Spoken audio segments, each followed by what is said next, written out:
Seeing none on this vote, the yeas are 89 and the nays are 3. 3/5 of the senators duly chosen and sworn having voted in the affirmative, the motion is agreed to. Madam President.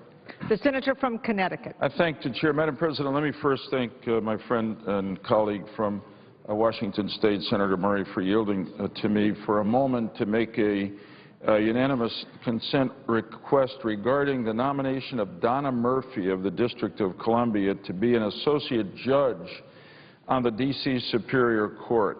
This nomination was favorably reported by the Homeland Security and Governmental Affairs Committee on June 29th, 2011. That's almost 1 year ago. And for that year, this nomination has been stopped from a vote. I come to the floor today to say it's time for this to stop. In fairness to this able nominee, she deserves an up or down vote. She would bring a wealth of talent and experience to the job. Donna Murphy has been a career attorney in the Department of Justice in 4 administrations, 2 Democratic and 2 Republican, and has received strong support from senior officials for whom she worked in each one of those administrations. Madam President, I'd ask unanimous consent that the full text of my statement in support of Donna Murphy be included in the record as if read, and I'd ask that a number of letters and statements of endorsement for Ms. Murphy to serve on the D.C. Superior Court also be included in the record. Without objection. And at this time, therefore, I would ask unanimous consent that at a time to be determined by the Majority Leader in consultation with the Republican Leader, the Senate proceed to executive session to consider the following nomination, calendar number 231, that there be 2 hours for debate equally divided in the usual form, that upon the use or yielding back of time, the Senate proceed to vote without intervening action or debate on calendar number 231. The motion to reconsider be considered, made, and laid upon the table with no intervening action or debate. That no further motions be in order, that any related statements be printed in the record, that the President be immediately notified of the Senate's action, and the Senate then resume legislative session. Is there objection? Madam President, the Republican Leader. Senator DeMint had some concerns about this nomination, and therefore, at his request, I object. Objection is heard. Madam President, I'm going to keep returning to the floor just in fairness on this nomination, because I think this is a deserving nominee, and she deserves at least a vote up or down. I thank my colleagues, and I yield the floor. President. The senator from Washington. Thank you, Madam President. Madam President, I ask unanimous consent that following my remarks, the senator from Ohio, Senator Brown, be recognized. Following his remarks, the senator from Rhode Island, Senator Whitehouse, be recognized. Without objection. Thank you, Madam President. Madam President, last February in my office in Seattle, I sat down with an Iraq and Afghanistan war veteran named Stephen Davis and his wife, Kim. Stephen and Kim were there to talk to me about their experiences since he returned home and about the invisible wounds of war that they were struggling with together every single day. At the meeting, Kim did most of the talking. She told me about the nightmares. She told me about the lack of sleep. She talked about confusion and the anxiety that was now a constant in their lives. But it was the way she summed up that experience since Stephen returned home that struck me hardest. She said her husband still hadn't returned home. She said the husband she had been married to for nearly 2 decades, although he was sitting directly next to her, was still not back from the war. And you know what? Despite the fact that we often refer to these wounds as invisible, you could see it. When it came time for Stephen to describe to me his experiences, he shook as he explained how difficult the transition home has been for him, for his wife, and for their family. Now, Madam President, the Davis' family story is no different than what thousands of other families have faced. But their story does have a tragic and frustrating twist. You see, Sergeant Davis knew when he returned home that he had a problem with post-traumatic stress, and he was courageous enough to reach out for help. He sought care, and he was diagnosed with PTSD. But just a few months later, after a visit to Madigan Army Medical Base in my home state of Washington, he was told something that shocked and appalled him and his wife. After just a 10-minute meeting and a written questionnaire, Sergeant Davis was told he was exaggerating his symptoms and he didn't have PTSD. He was told, in effect, that despite serving in 2 war zones, despite being involved in 3 separate IED incidents, and despite his repeated deployments, he was making it all up. He was then sent home with a diagnosis for adjustment disorder and told his disability rating would be lowered and that the benefits that he and his family would receive would ultimately be diminished. Now, Madam President, if this sounds like an isolated, shocking incident, here is something that you will find even more shocking. Sergeant Davis was one of literally hundreds of patients at that Army hospital that was told the exact same thing. Soldiers who had been diagnosed with PTSD not just once, but several times, had their diagnoses taken away. In many instances, these soldiers were told they were embellishing or even outright lying about their symptoms. In fact, so many soldiers were being accused of making up their symptoms by doctors at that hospital, I began to get letters and phone calls from them to my office. Soon after that, documents came to light showing that the doctors diagnosing these soldiers were being encouraged to consider not just the best diagnosis for their patients, but the cost of care. These revelations have led to a series of internal investigations that are still underway today. But even more importantly, they have led to these soldiers now, thankfully, being reevaluated, and to date, hundreds of these soldiers, including Sergeant Davis, have had their proper PTSD diagnosis restored. Now, Madam President, this too could be viewed as an isolated incident. And in fact, when I first raised these concerns, the problems we saw at Madigan could be happening at other bases across the country, that's exactly what I was told. It was an isolated incident at one base, at one hospital. But you know what? I knew better. I remembered back to this Salon article that ran a few years ago. In that article, a doctor from Fort Carson in Colorado talked about he was, quote, under a lot of pressure to not diagnose PTSD. And it went on to quote a former Army psychologist named David Rudd, who said, and I quote, each diagnosis is an acknowledgement that psychiatric casualties are a huge price tag of this war. It is easiest to dismiss these casualties because you can't see the wounds. If they change the diagnosis, they can dismiss you at a substantially decreased rate, unquote. If they change the diagnosis, they can dismiss you at a substantially decreased rate. Madam President, I also had my own staff launch an investigation into how the military and the VA were diagnosing mental health conditions at other bases across our country, and I was very troubled by what I found. It became clear that there were other cases where doctors accused soldiers of exaggerating symptoms without any documentation of appropriate interview techniques.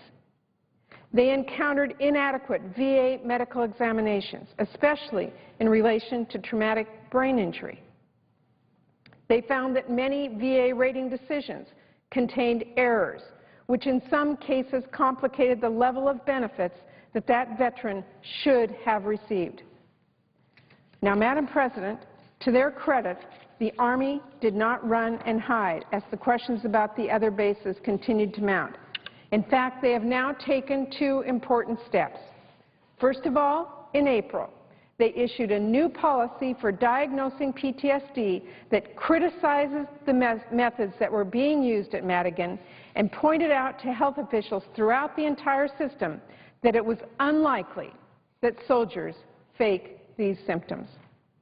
Then, in May, the Army went further and announced they should review all mental health diagnoses across the country dating back to 2001.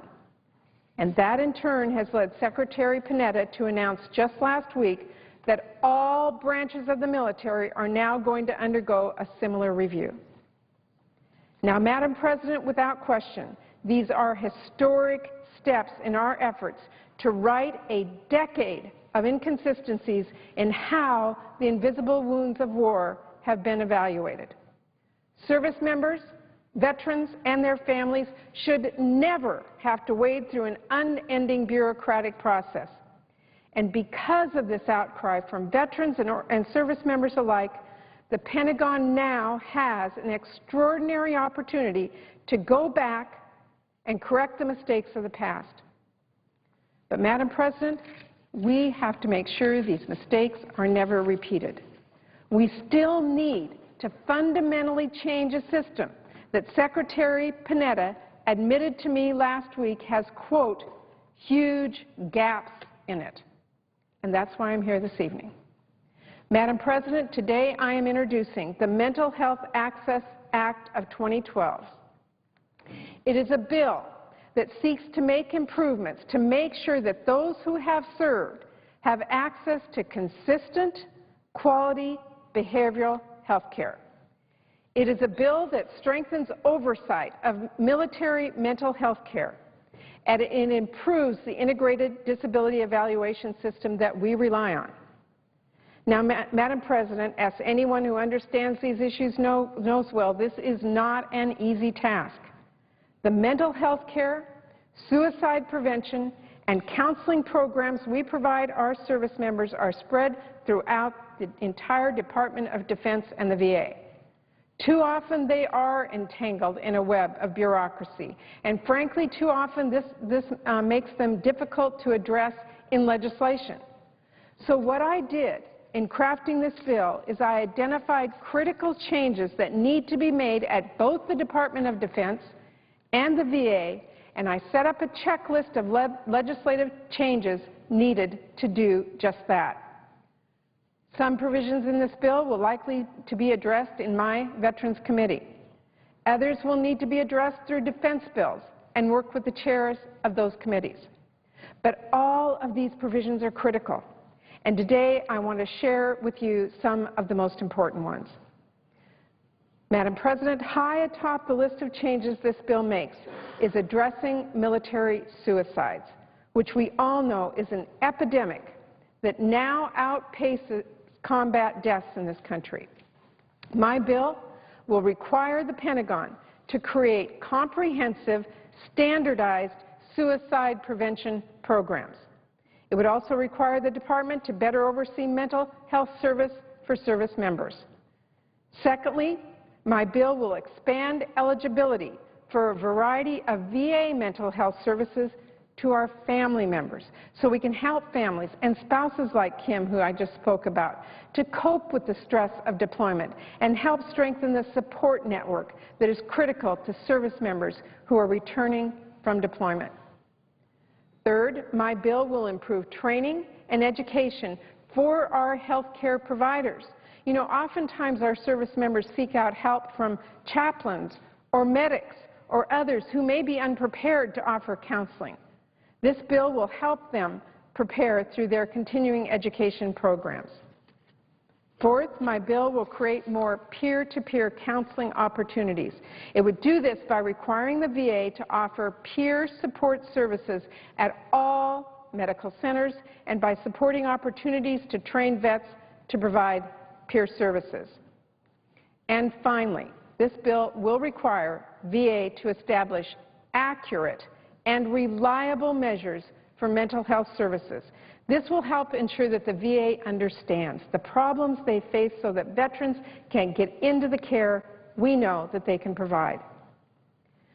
Madam President, all of these are critical steps at a pivotal time. Because the truth is, right now, the Department of Defense and the VA are losing the battle against the mental and behavioral wounds of these wars. To see that, you don't need to look any further than the tragic fact that already this year, over 150 active duty service members have taken their own lives. Or the fact that one veteran commits suicide in this country every 80 minutes. And while we all know there are a number of factors that contribute to suicide, repeated deployments, lack of employment security, isolation in their communities, and difficulty transitioning back to their families, not having access to quality and timely mental health care is vital. When our veterans cannot get the care they need, they often self-medicate. When they wait endlessly for a proper diagnosis, they lose hope. Last year at this time, I held a hearing in my Veterans Committee on the mental health disability system that this bill seeks to strengthen, and I heard two stories that illustrate that despair. Andrea Sawyer, the wife of Army Sergeant Lloyd Sawyer, testified about her husband. He's an Iraq veteran who spent years searching for care. Together, they hit barriers, they hit red tape so often that at one point, she said he held a knife to his throat in front of both her and her Army psychiatrist before being talked out of it. Later in that very same hearing, Daniel Williams, an Iraq combat veteran, testified about how his struggle to find care led him to stick a gun in his mouth while his wife begged him to stop, only to see his gun misfire. Madam President, those are the stories that define this problem. These are the men and women we must be there for. They are those who have served and they have sacrificed and done everything this country's asked of them. They've left their families, they've left their homes, they've served multiple times and protected our nation's interests at home and abroad. Madam President, this bill will make a difference, but we've got to make these changes now. Today, I am asking members of the Senate from both sides of the aisle, please join me in this effort. We owe our veterans a medical evaluation system that treats them fairly, that gives them the proper diagnosis, and that provides access to mental health care they've earned and they've deserved. Madam President, we need to join together to get this legislation passed. And I ask every member of the Senate to help me get this through. It's critical, as thousands of men and women come home today and thousands of them are waiting for their care. Thank you, Madam President. I yield the floor.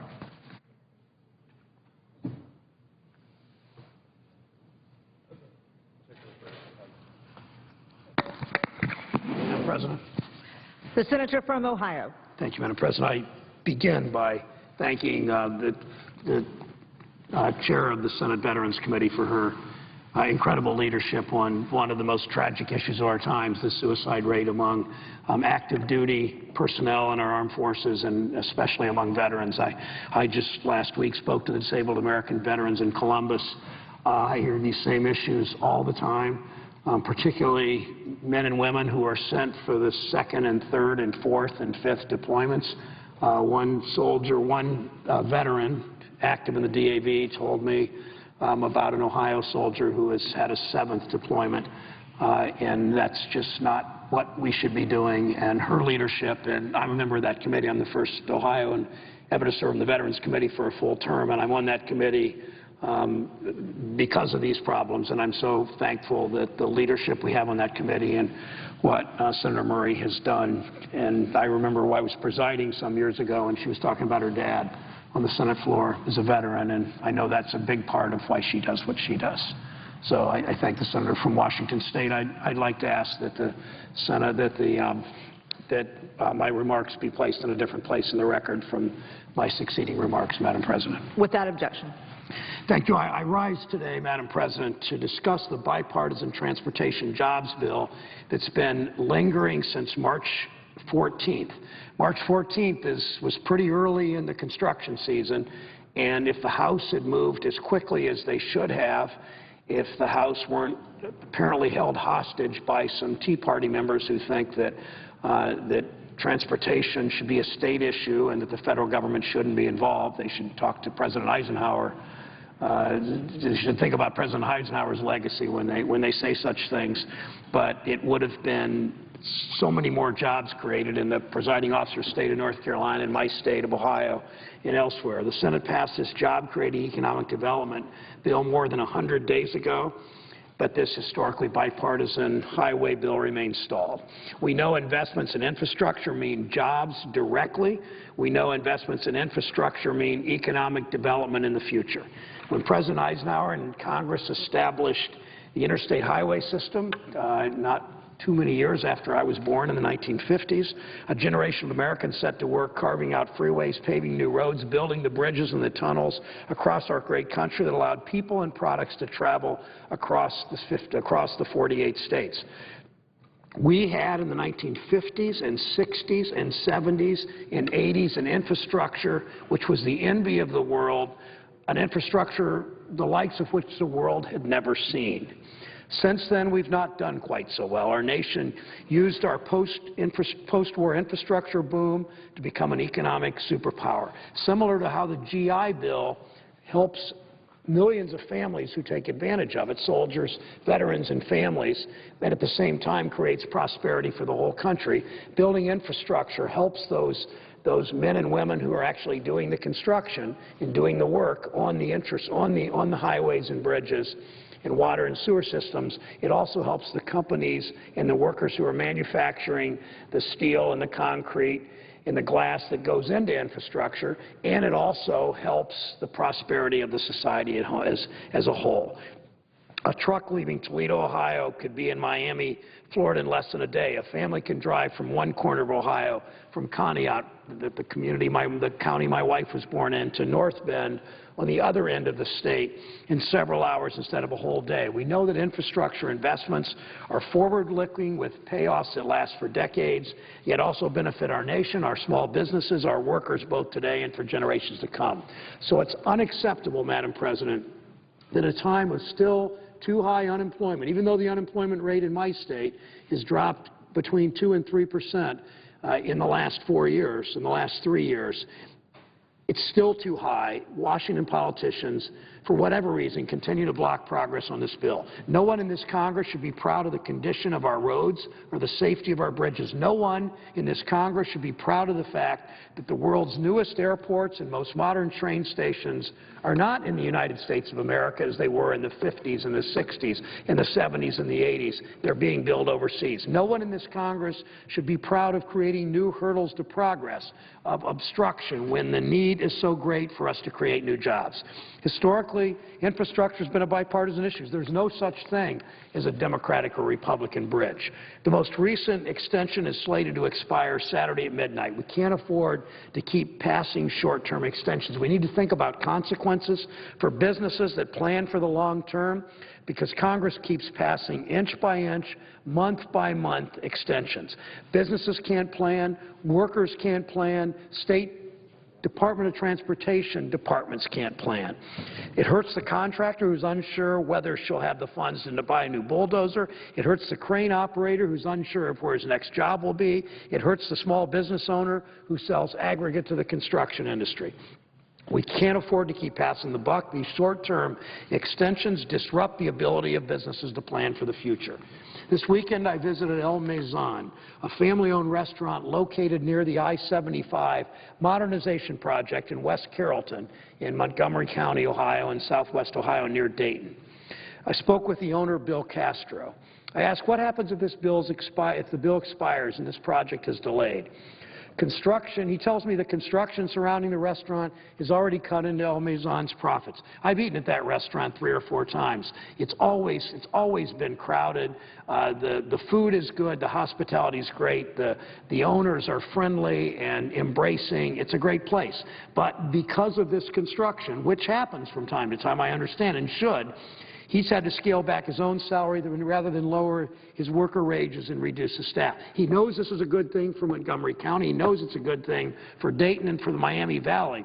But it's clear that if this project gets delayed, it's going to do serious damage to his restaurant and to the other small businesses in the area. It's clear that business owners in my state are doing their jobs. Madam President, it's time that the House of Representatives does its job, works with us, passes this highway bill, gets it back to the Senate and the House so we can vote on it. We know what's at stake. Jobs created by infrastructure investments are almost always good-paid, middle-class jobs, whether they're the construction jobs or whether the manufacturing jobs producing the products that go into the construction. These jobs provide workers typically with health care, retirement benefits, the kind of jobs that our nation needs to create a strong middle class. These jobs enable people to buy a home, to save for their children's college education, to plan for the future. These investments not only create construction jobs, they improve our nation's economic efficiency, obviously creating more prosperity. It's about rebuilding our infrastructure as much as it is about rebuilding our middle class. It's time for Congress to pass the highway bill. There's simply too much at stake, Madam President, not to.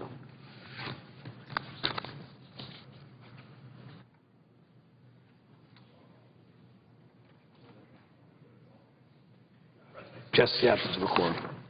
The clerk will call the roll. Mr. Akaka.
Madam President.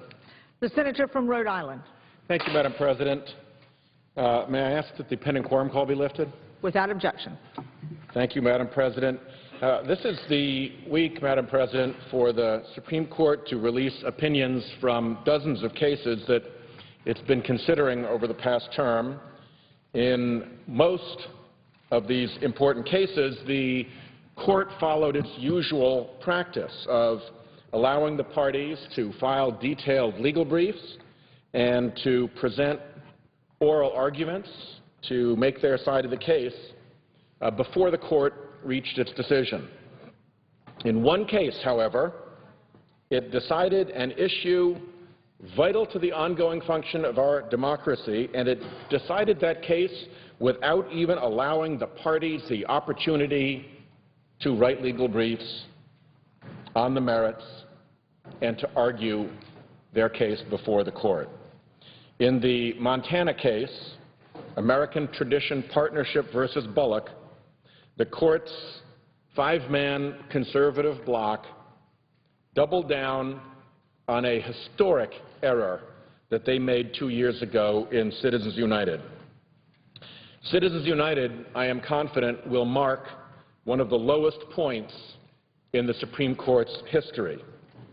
The case will ultimately stand alongside Lochner versus New York and other such decisions in the Supreme Court's gallery of horrible decisions. A telltale of these horrible court decisions is that they create rights of the powerful against the powerless, turning the very concept of rights inside out. Ordinarily, a right is something that stands against power. That's why it is carved out as a right. It is because it offends against the power structure, and yet we value it and we defend it. And our courts have, as their very purpose in our system of government, the purpose to be the guardians of those rights, the guardians of those rights against whatever the structure of power is in our society. That's why we give judges long or lifetime tenure. That's why conflicts of interest in the judiciary are so particularly concerning. That's why some decisions we take away from officialdom entirely and give them to a jury of our peers. That is why it is a crime to tamper with the jury. We do all of those things because we want courtrooms insulated from power, so that courts can do the essential work of protecting rights against the predations of power. Look at the Lochner decision, for instance, and see how that court turned the whole question of rights inside out.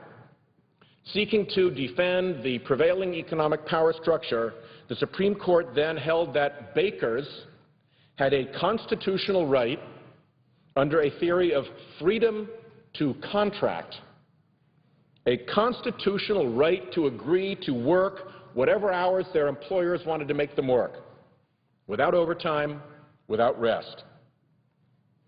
A right on the part of the bakers to enter into a contract where their employers could tell them they could make them work whatever hours they wanted. Looking back now, that seems almost silly. But if you were a judge affiliated with an economic structure that saw workers as essentially disposable, this question of workers' rights to work reasonable hours seemed, well, unreasonable. And the Lochner decision justifiably lies on the junk pile of judicial history, a broken monument to the prejudice and error of that court. Citizens United and now the Montana decision join this gallery of judicial horribles. Here, the right they turned inside out is the right of free speech. And the power structure served is the vast and unprecedented corporate power structure that exists today. So under Citizens United, under this inside-out right that they've created, you now enjoy the free speech right to hear as much corporate speech as they want to bombard you with.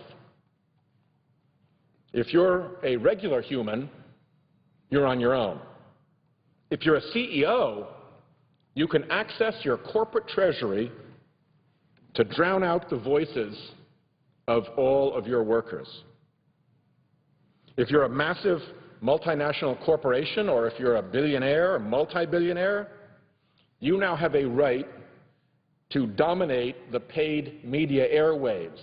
And we have the free speech right to have to listen to all of that. At least if you're a billionaire, you are still a human being. If you are a corporation, and I don't say this judgmentally, this is a legal fact. If you are a corporation, you have no soul. You have no conscience.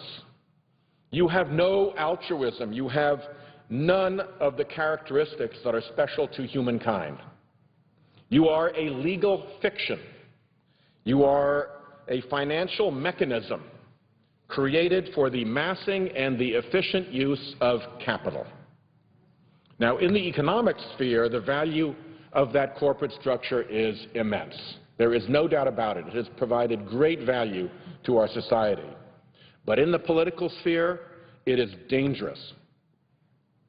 But for these 5 justices who constantly support corporate interests, to protect the power that comes from being able to provide or promise or threaten massive, anonymous expenditures on political attack ads, well, that's just how you see the world.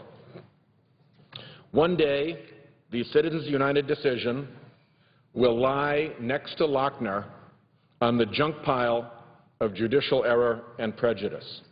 There is too much wrong with it for it ultimately to survive.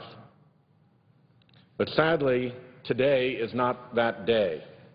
And the 5 conservative justices have chosen, instead of correcting their error, to double down on it. The central and deeply flawed premise of Citizens United was the conservative majority's declaration that vast corporate independent expenditures, quote, do not give rise to corruption or the appearance of corruption. They had no record on which to make that decision. None had ever run in an election before. They had no basis for making that decision. But that was the declaration that they issued. Well, first, whether independent expenditures by corporations pose dangers of corruption or dangers of the appearance of corruption is a factual question. It is a factual question that depends on the actual workings of the electoral system. Supreme Courts aren't supposed to make findings of fact. So one of the first errors in the Citizens United decision was that they drove off the road of proper judicial procedure across the rumble strip, and they went off and they started making findings of fact. And they did so in a very dangerous way.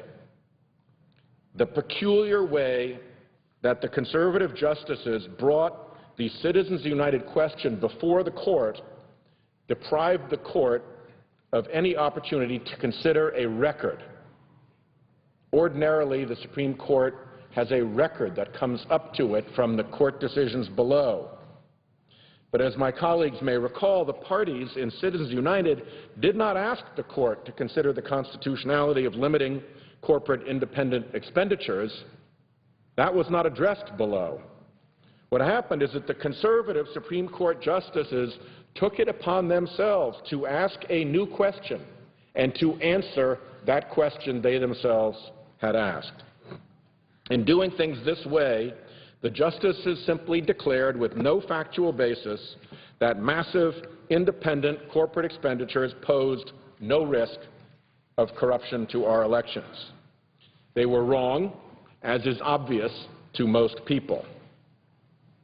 The case the court decided today, American Tradition Partnership, created an opportunity for the court to have dug itself out from the colossal mistake that it made in Citizens United. It's an interesting background in comparison to Citizens United because the case came out of Montana, where there is an extensive record within the state of Montana of historical evidence of immense corruption created in that state by corporate influence and corporate campaign money, dating all the way back to the copper barons who bought and sold Montana state government in the bad old days. The Montana court also found substantial evidence that Montana voters believe that corporate election expenditures lead to corruption, and that this belief has contributed in Montana to widespread cynicism and low voter turnout. Those were findings of fact based on an actual record, and the Montana Supreme Court carefully reviewed those findings of fact. That's what it's supposed to do, not make findings of fact, but review them. The Montana court concluded the state had a compelling interest justifying the law based on the evidence in the record. So the corporations then came in and asked the U.S. Supreme Court to overrule the Montana Supreme Court's decision, arguing that it was inconsistent with Citizens United. At that point, I joined with Senator John McCain, who has long been a national leader on campaign finance issues, in filing a bipartisan amicus brief with the Supreme Court. In our brief, Senator McCain and I challenged that central premise in Citizens United, that phony premise about the corrupting potential of outside political expenditures being non-existent. The extensive factual record developed in Montana and the facts that have developed since Citizens United on the ground nationally provided the court with plenty of evidence that it lacked because of the way that it had approached Citizens United. Our brief showed that Citizens United stood on a pair of false and flawed factual assumptions about our elections. First, the Citizens United decision assumed that outside political expenditures were going to be independent, that they were going to be not coordinated with political campaigns. Second, the Citizens United majority assumed that there'd be disclosure of what special interests were paying for the ads. Both of these assumptions are demonstrably wrong. The ongoing presidential and congressional races reveal close coordination between campaigns and these so-called independent expenditures. Wealthy donors who've maxed out their contributions to the candidate now can use candidate-specific super PACs as convenient proxies to make the functional equivalent of excess campaign contributions. Campaigns and their super PACs have closely connected staff. They have shared consultants. They openly coordinate on fundraising. They work together on advertising, with super PACs acting actually as the successful surrogates for the candidate in states where the candidate has made few appearances or spent little money on advertising. Indeed, in the Republican presidential primary, a candidate-specific super PAC for Senator Santorum spent millions and won the Minnesota primary for Senator Santorum when the candidate himself had no money to spend. These vast expenditures are not just coordinated closely with candidates and campaigns, they are anonymous, with the special interest behind the ads keeping themselves secret from the American public. As everybody in this chamber and every American who has a television set knows, the decision in Citizens United opened the floodgates to unlimited corporate and special interest money pouring into our elections. Using phony shell corporations, 501c organizations, and super PACs, outside groups can now spend, or importantly, they can credibly threaten to spend, because that can have a big effect in politics, overwhelming amounts of money in support of or against a candidate without any publicly disclosed paper trail. Although the secretive interest behind the anonymous spending may be hidden from voters, they may be hidden from regulators, they may be hidden from prosecutors, they may be hidden from the media, they will not be hidden from the candidate. They will be well known to the candidate. That alone allows for an undetectable quid pro quo corruption, as the wealthy outside interests can reward a candidate with massive anonymous spending. Worse than that is a type of corruption I touched on a moment ago when I talked about threats. A corruption made possible by the Citizens United decision that went completely unconsidered by the United States Supreme Court. They never even mentioned it.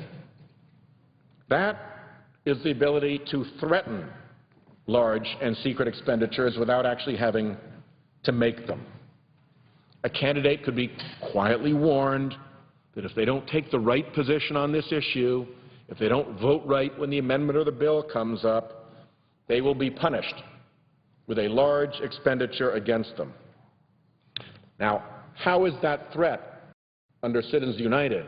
Before Citizens United, if a corporation wanted to threaten a politician, the threat would mean a $5,000 PAC contribution to the politician's opponent. It would mean maybe some fundraising and bundling by the corporate executives and by the corporate lobbyists. I suppose that's something that a candidate wouldn't necessarily want, but it's not a very big deal. It happens all the time, and I don't think it throws much weight around here. Today, after Citizens United, the threat isn't of $5,000 and a couple of fundraisers. The threat is of unlimited anonymous corporate spending against you, enough to defeat or elect a candidate.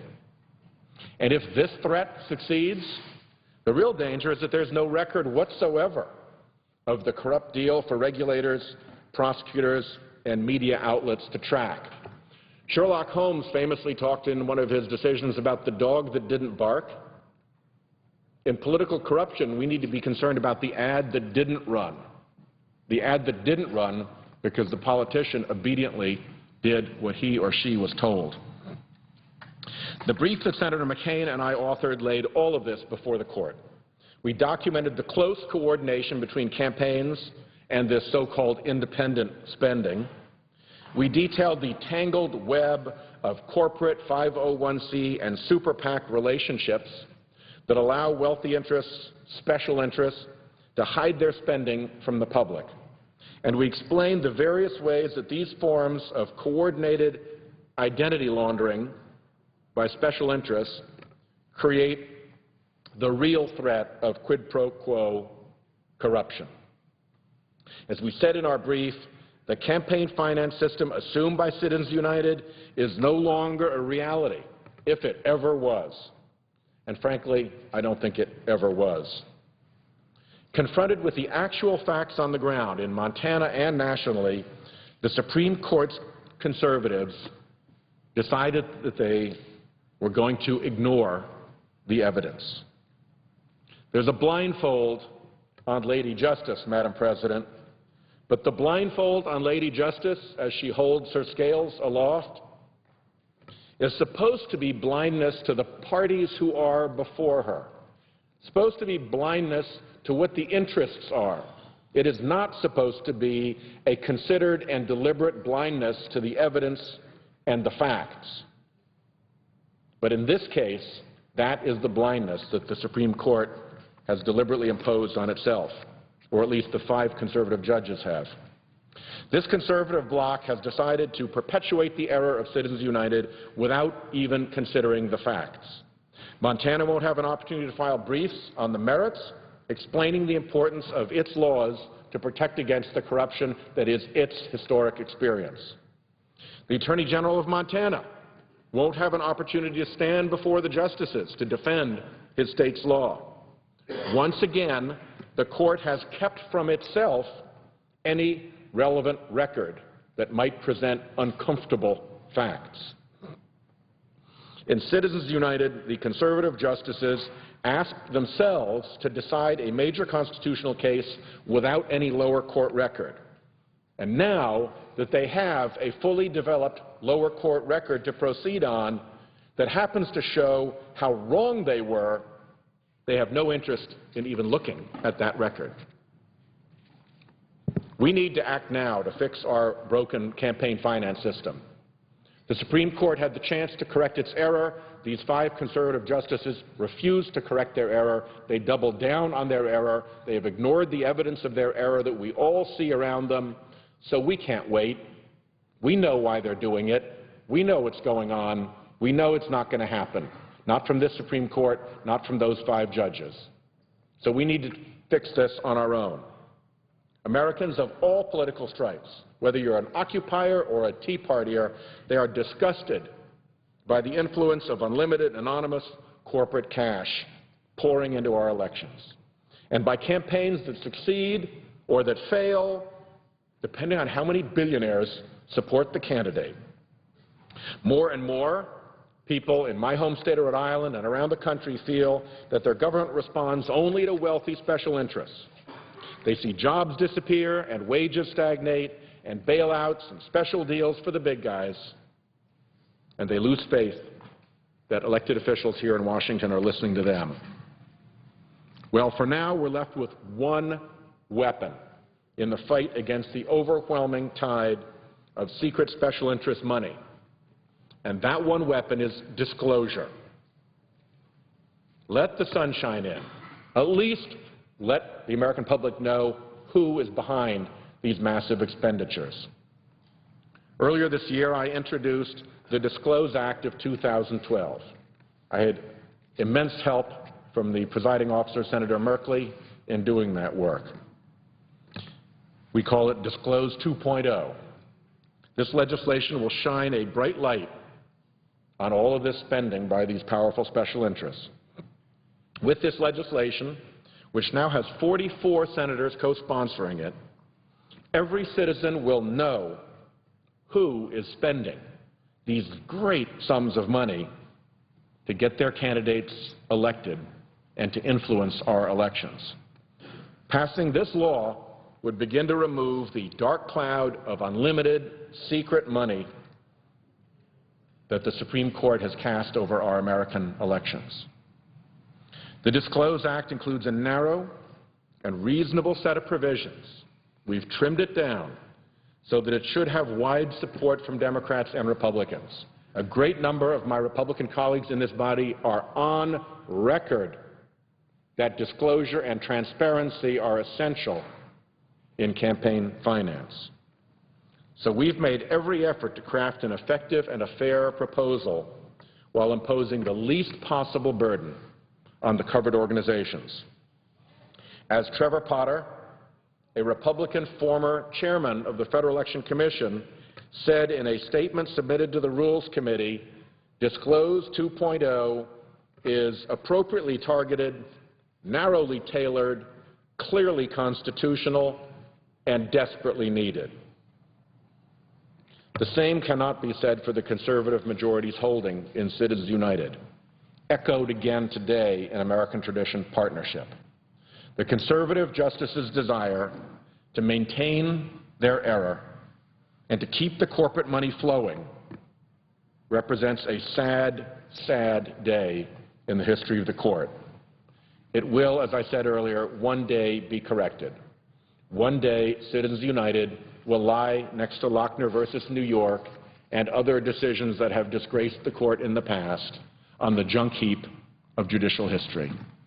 But until that day, it is up to all of us to work together to restore control of our elections, to restore control of our democracy, to put it back in the hands of the American people, to assure that we continue a government of the people, by the people, and for the people, not a government of the big corporations, by the big corporations, and for the big corporations.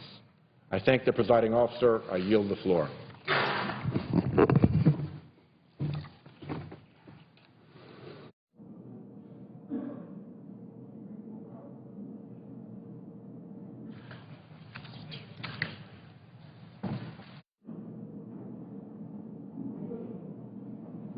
We'll take a moment to go through the closing script, and in doing so ask unanimous consent that the Senate proceed to a period of morning business with senators permitted to speak therein for up to 10 minutes each. Without objection. I ask unanimous consent that the Senate proceed to Senate Resolution 507, submitted earlier today. The clerk will report. Sorry, 503. Senate Resolution 503, designating June 2012 as National Aphasia Awareness Month and supporting efforts to increase awareness of aphasia. Is there objection to proceeding to the measure? Without objection. I ask unanimous consent that the resolution be agreed to, the preamble be agreed to, the motion to reconsider be laid upon the table with no intervening action or debate, and any related statements be placed in the record as if read. Without objection. I ask unanimous consent the Senate proceed to Senate Resolution 504, submitted earlier today. The clerk will report. Senate Resolution 504, expressing support for the International Olympic Committee to recognize with a minute of silence at the 2012 Olympics opening ceremony the athletes and others killed at the 1972 Munich Olympics. Is there objection to proceeding to the measure? Without objection. I ask unanimous consent that the resolution be agreed to, the preamble be agreed to, the motion to reconsider be laid upon the table with no intervening action or debate, and any related statements be placed in the record as if read. Without objection. Mr. President, I ask unanimous consent that when the Senate completes its business today, the Senate adjourn until 10 o'clock a.m. on Tuesday, June 26.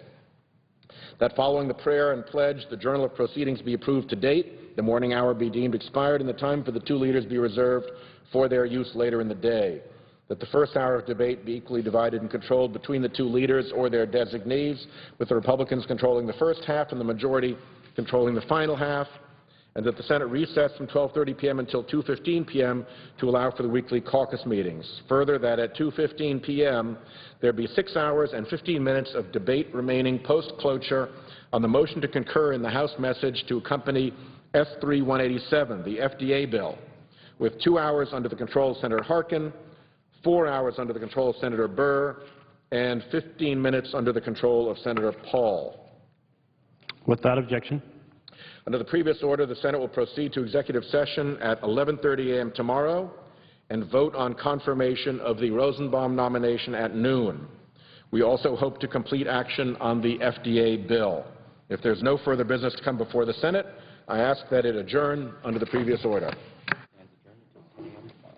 The Senate stands adjourned until 10 a.m. tomorrow.